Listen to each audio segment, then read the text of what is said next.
এই চুড়ির সেটটা হচ্ছে একটা আপুর কাস্টমাইজ করা চুড়ি ছিল। আমরা যে কাস্টমাইজ কাজ করে থাকি এটা সবাই জানে। এখানে আপুরা আপুদের মন মতো পিকচার স্যাম্পল যেখান থেকে আপুদের মনে হয় ভালো লাগে আপুরা কালেক্ট করে আমাদেরকে দেয়। আমরা যদি পসিবল হই আমরা করে দিই। আমরা কতটুকু পারবো সেটাও আমরা ডিটেলসে দেখুন লিখে দিয়েছি। স্ক্রিনশট দেওয়া আছে, আপনারা পজ করে করে পড়ে নিতে পারেন।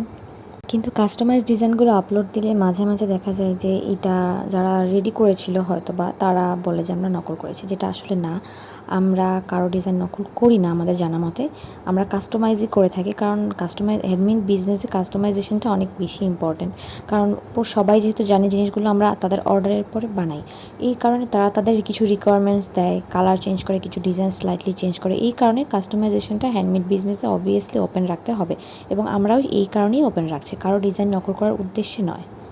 তো আমি প্রমাণ দিয়ে দিলাম, ভিডিওর লাস্টেও হচ্ছে আপুর ভয়েস ক্লিপ আমি দিয়ে দিব যে আপু আসলে এটা কোথা থেকে জোগাড় করেছিলেন, এবং আমাদেরকে দেখায় আমরা বানিয়ে দিই। জাস্ট এইটুক সিম্পল, মানে এর বেশি এছাড়া আদার্স কোনো ইন্টেনশন আমাদেরকে নেই। এরপরও আপুরা যাদের এটা ডিজাইন তারা হচ্ছে যদি খারাপ লেগে থাকে আমি সরি বলছি, কারণ একই প্রফেশনে আমরা আছি, একজন একজনকে রেসপেক্ট করলে একসাথে মিলে আগালেই আই থিঙ্ক এটাই বেটার হয়।